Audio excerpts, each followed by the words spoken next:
What's up again, everybody? I'm Clayton. Welcome back to Ages of Film, and today we are reviewing Predator 2. So, I just recently released my Alien franchise ranking video, and it's only right. If you're going to do an Alien ranking, you got to do a Predator ranking at some point. That's the rule. That's the law of the land.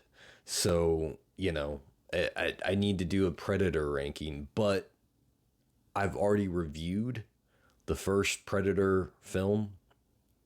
It's somewhere in the archives. You can still find it.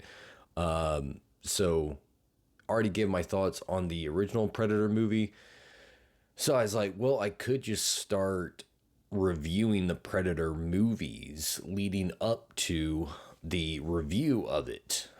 So I decided to go that route. So this is what that is. My review, my thoughts of Predator 2. Released in 1990, directed by Stephen Hopkins. As always, I'm going to start with the positives, the stuff I liked about the movie, and then get into the negatives. And just as a reminder and a disclaimer to everybody, this is just my opinion on this movie. There's no need to be upset or offended by anything that I have to say. Let me know your thoughts in the comments section below. And yeah, here you go. So starting with the positives, Danny Glover playing Lieutenant Mike Harrigan. Danny Glover as the lead actor. He's the lead, our main protagonist in the film. And for me, he's one of those actors that is always, he's entertaining. You know, he kind of always plays the same guy in all his films. He just kind of tweaks his personality a little bit. But he's one of those guys that if you see his name on the cover or see his name in the titles in the opening credits, you kind of know what you're going to get with him, right? So, he's not a Philip Seymour Hoffman or Daniel Day-Lewis or a Joaquin Phoenix or a Christian Bale. He's not a guy that's going to morph into these characters that he's playing. And that's fine if you have a personality that is still really charming and entertaining, which he does, and he brings that out in this film. So I do like Danny Glover. I love his personality, his charm that he has on screen, and he brings that across in this film. And that's a big positive for me, is Danny Glover as an actor, seeing him on screen, knowing what I'm going to get, and then getting Danny Glover is a big positive for me in this film. I also do like his character. I think his character, Lieutenant Mike, has character qualities and character traits about him that are admirable, that are likable, respectable qualities. We see him being courageous when other people aren't. When his team shows up to the scenes, everyone else is kind of just standing around, taking orders, not really doing anything.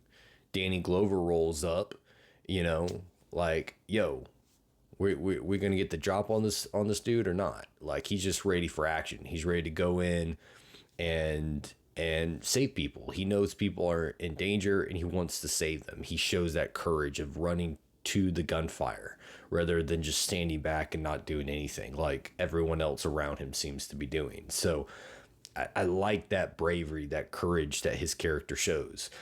You can also see that he has principles. He's a caring person. He wants Bill Paxton's character to learn well and to become a good detective. He cares about his friend that is killed. He wants to avenge his friend's death. Like, he's a caring person. So his character is also well written and gives you reasons to like him and gives you reasons to pull for him. And it was brilliantly cast with Danny Glover playing that character, because Danny Glover just brings a lot of personality and charm to the screen. So everything with Danny Glover, his character, his performance, all of that is a big positive for me and something that I do really enjoy when I come back and anytime I come back and revisit this film. So that's a big positive for me. I also really like the change of scenery in this film. Don't get me wrong, I loved the jungle environment and the jungle scenery that we got in the first one. I love that scenery and that environment worked really well for that first film. But I'm also someone that unless the main killer or character in the film needs to be at a specific location, you can kind of use your creative liberties to branch out and explore different environments, explore different locations to put the story in. You don't need to keep every story, every film in a franchise at the same place. And I like that this film takes that, creative liberty and puts it in an urban environment. We've seen how the Predator operates in the jungle. Let's put him somewhere else. He's a very malleable character in the sense that you can have a Predator story in a plethora of different locations and environmental geographical places. You could put him in the tundra, you could put him in the desert, you could put him in the jungle, in the city. You can explore different places with this character, and they do that. So I do like the change of scenery. You're not getting just the same thing from the first one. It's not a copy and paste. It's not just trying to play it safe. It's changing it up, letting you know you're getting something different, getting something new. We're still going to give you what you want. We're still going to give you the Predator. We're just being a genuine sequel, and we're being creative and putting it in a different location. So I liked that creative decision. And I do think a Predator story, a Predator movie in a city urban environment can work if it's pulled off well. And for the most part, I think they pull it off. There are some things I think they could have done better with the setting in the story, but overall, I think they pull it off. So the change of scenery, new setting, new location was a positive for me. That's something that I liked with the new look, all that stuff, new characters. I also liked the Predator design. Still looked really good. It's partially because the guy who designed the Predator in the first one, I'm pretty sure designed the Predator in this one as well. I could be wrong on that, but I think it's the same guy. And it looks really good. I mean, that Predator design is iconic. It looks amazing. It's the stuff of legend, and it's a very unique and a very intense and very just an awesome looking design to the Predator creature. So yeah, I'm glad that they didn't try to change up the look of the Predator in this one.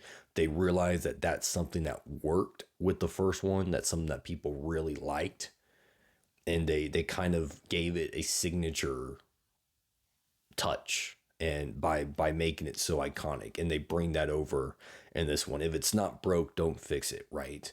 There's no reason to be changing it up all the time. I'm looking at you, Halloween, and all your stupid masks that you give Michael over all the movies. Why you couldn't just keep the same mask for 12 films, I don't know. But here with Predator 2, they don't try to tweak or, mess with the design of the first one. They kept the same design. They kept the same look. That's what people liked. That's what people wanted, and they gave you that. So that was another positive for me, that they kept that really cool, awesome Predator design in this one. I also liked the cinematography in this film. I thought there were some really cool shots. I thought the framing looked really nice. Some of the orange hues looked really good. I did like the cinematography in this film. Aesthetically, it looked really pleasing and really, aesthetically good for me. And I like the score. I thought the score was also pretty good. It was kind of a catchy score. I thought it fit the kind of tone and the feel of the movie. It stood out for me. So, it's not like a score that's like super memorable or anything, but it's a score that does its job. It fits the film it's in, it stands out, it pops, it enhances the experience. And for me, that's a good movie score. What a good movie score should do. So I did enjoy the score as well. Now, getting into some of the negatives I have with this film, I definitely don't think this movie is anywhere near the classic that the first one is. It definitely has issues for me. One of them was with the how the action was handled. I think the action was handled much better in the first one than it is in this one. A lot of the action in this film, it's just kind of empty. Like there's not really anything happening within the action. Like that opening sequence of the film where, Lieutenant Mike is rolling up and you got the different drug cartels battling. There's nothing happening within the action. It's not moving the story along. It's not progressing the story. It's not developing any of the characters really. It's just action, guns, blow up stuff for like 15 minutes. And I'm fine with action, but I think good action in a movie should be doing something. When it's just like stationary action where it's just the same thing happening for 15 minutes, it's like, all right, can we get to the story now, because we're getting on a bit. 15 minutes in, nothing's happening. I don't know any of these characters yet. So it's not like I'm, rooting for a certain character, because it's literally the opening of the film and you're taking 15 minutes of the runtime in this action sequence that's not developing any of the characters and not really moving the story along in any significant way. So it's just like some of the action, the way it's directed, it's too drawn out. I also think the fight scene at the end with Lieutenant Mike and the Predator creature is also too drawn out.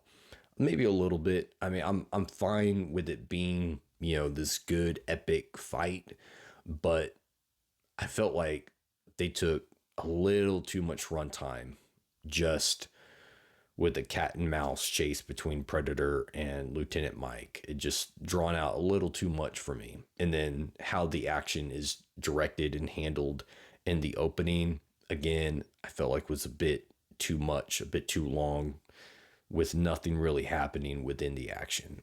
So that was, that would be kind of a negative for me. Also, I don't think this film really provided any great kills. There weren't really any iconic, memorable kills from Predator 2.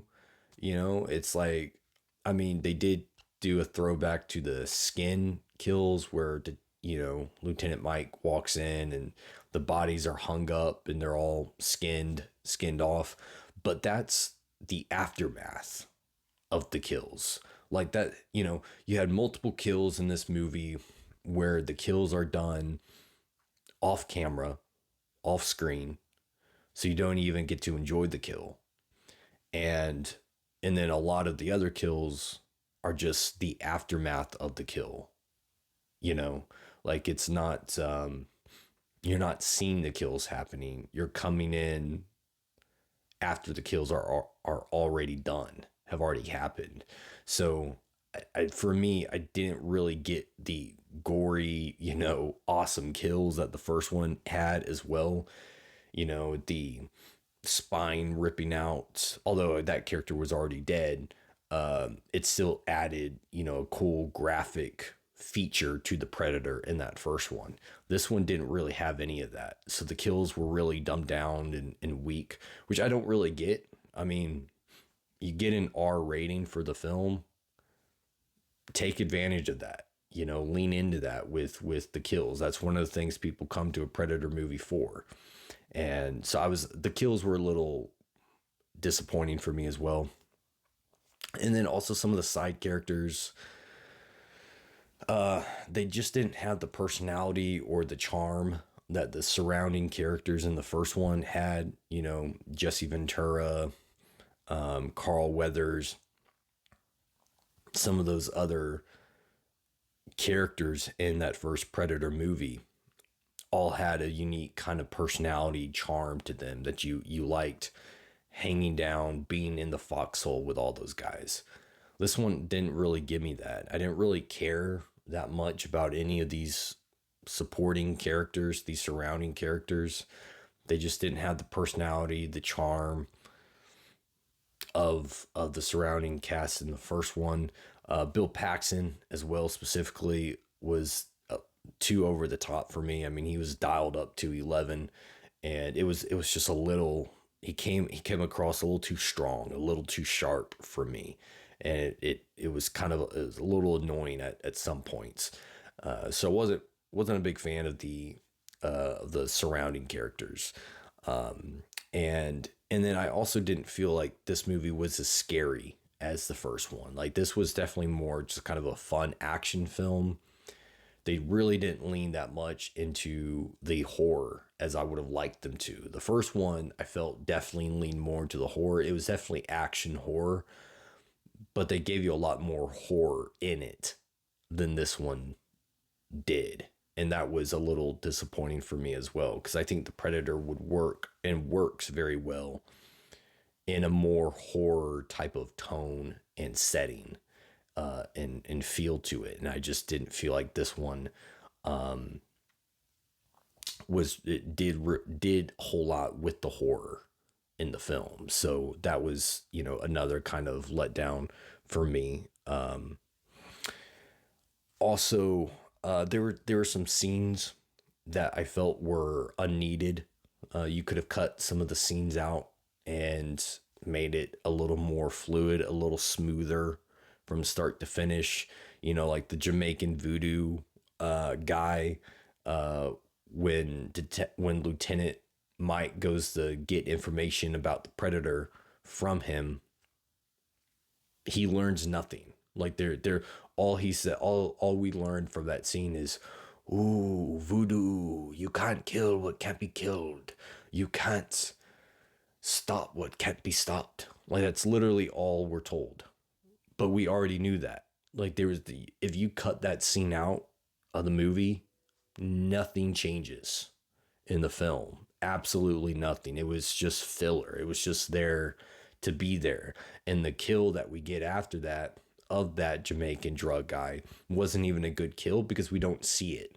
We just see him draw his swords, and then it cuts to the Predator holding his head. We don't get a good kill out of it. So what you're setting up, which is a kill, isn't even paid off.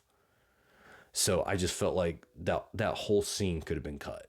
It didn't provide anything to the story or characters. So and there were a couple of scenes like that, where you just kind of scenes that weren't needed. You know, another scene, the Predator handing Lieutenant Mike the gun, that old 1700s gun at the end of the film. Wasn't a fan of that. I think the Predators should stay as predator creatures, where they don't have any kind of respect for, you know, mankind, for humanity. They just see them as prey. That's all they are. It's just prey. So I wasn't a fan of him kind of paying some type of tribute to him, handing him the gun. I think just cut that scene out, let them walk off, and have Mike kind of realize what's happening. I know some people will say, well, there was the date on the pistol tells you that they've been invading Earth for a long time, but you didn't really need that. That's the thing. Like, you could have had that in a number of different ways. Have Mike look up at the Predator's trophy wall and see things there that were from prior generations. And then him just kind of doing the math in his head and figuring it out. Like, you don't, I just feel like there's another way to do that. You didn't need Predator handing the gun to Lieutenant Mike. I felt like that was humanizing him a little too much, on top of having the Predator talk in the film. Another issue for me, when you humanize the Predator creature too much, it takes away a lot of that horror and fear of the creature. When when that shroud of mystery is gone and he just becomes human like, if it doesn't carry as much horror and fear of the creature, than when that nebulous ambiguity is there for the character. So wasn't a fan of having the Predator talk, wasn't a fan of him handing Mike the gun. Thought the final fight was drawn out a bit too much. And yeah, just all the things that you came to that first Predator movie for, you don't really get in this one. The characters, you don't really get the characters. The horror, you don't really get the horror. The action, the well directed, well shot, well paced action also wasn't there from the first one. So for me, this one is quite a bit lower than it really. It's a big drop off from the original Predator movie for me. My overall rating here for Predator 2, I'm gonna give this a 3 out of 5. I do still like this movie. I do still think it's entertaining. I still find it entertaining. A large part of that is on Danny Glover and his personality and his character. And I do like, the acting. Gary Busey's character. I like Gary Busey on scene. Some of the actors, I like seeing them on here. Some of the dialogue was, pretty good. So it is entertaining. It's got good cinematography. It's got a good score. I can be entertained for an hour and a half, but I still think it's a significant drop off from the first film. So I would say I like it. I would still, I can come back to this film and be entertained and enjoy it, but doesn't carry the same epic great feel of the first one. So there you go, guys. Those are my thoughts on Predator 2. Let me know your thoughts of Predator 2 in the comment section. Do you agree with my rating? Do you disagree? Is this your favorite? Is this your least favorite? Let me know anything and everything, your thoughts on Predator 2. Thank you guys for stopping by, as always, kicking it with me. And until next time, kick it and rock on.